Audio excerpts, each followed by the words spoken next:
Good morning, everybody. My name is Kenzie from Tugasku Junior High School, and today I would like to tell a story. The story starts with Mr. Shaw. He lived in a small, beautiful, yet developed city. The city has a beautiful scenery because there's a mountain next to it. He lived alone, without a wife or a child. But every day, there are some men that come to his house. They are Mr. Shaw's accomplices. Mr. Shaw is very rich.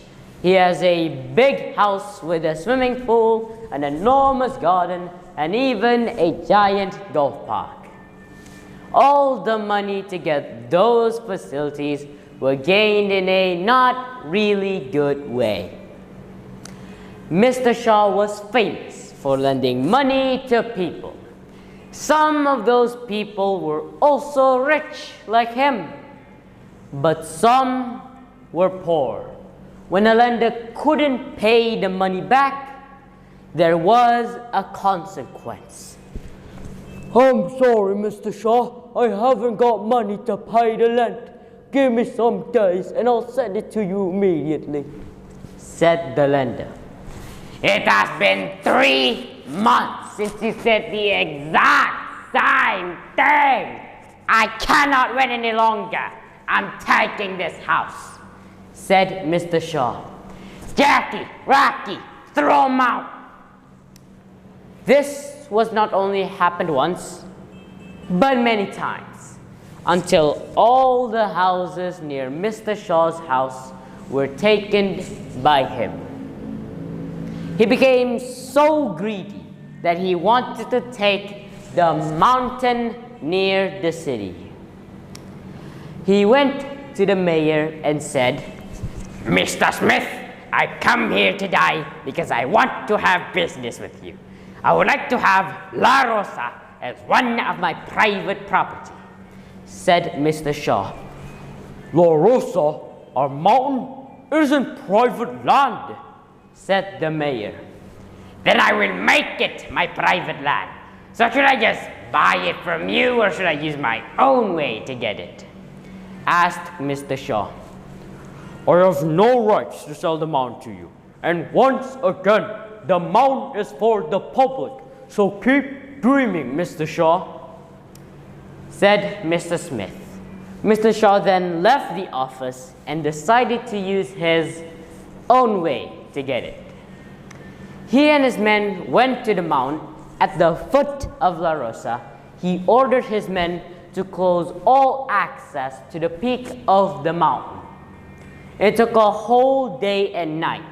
Not only that Mr. Shaw's accomplices were tired, but Mr. Shaw himself was also exhausted. He was so tired that he suddenly fell asleep. Not long after, he arrived in his bedroom. Mr. Shaw woke up in the morning hungry. He never felt such hunger before. He went downstairs to try to find any food he can. He ate everything. He didn't need the food to be cooked anymore. He ate them all. He kept eating until he didn't realize that his body had grown a lot. He became bigger and bigger and bigger until his house was not enough for him. Mr. Shaw became a giant. He then started eating everything around him. He ate animals, he ate plants, he even ate humans. Yeah! His men were leaving him, and so did the people of the city. The people started attacking Mr. Shaw with every weapon they had. Mr. Shaw felt pain and scared, so he left the city and ran to La Rosa. When he was about to arrive, suddenly the trees became gigantic with prickles, and the animals in the forest of La Rosa started attacking Mr. Shaw. Mr. Shaw fell down and became unconscious. Mr. Shaw woke up in the morning with sweat all over his body. Mr. Shaw recognized that everything that he just witnessed was just a dream. He then went downstairs and called his men. He ordered his men to destroy all clothing to access the peak of the mountain. He then called the mayor, apologizing for closing the mountain. He also started giving people back their houses and gave them more time to pay the rent. The moral of this story is to not be greedy. We live in a world where there are a bunch of people here that we must share and care for them, because greed can only lead to destruction and misfortune.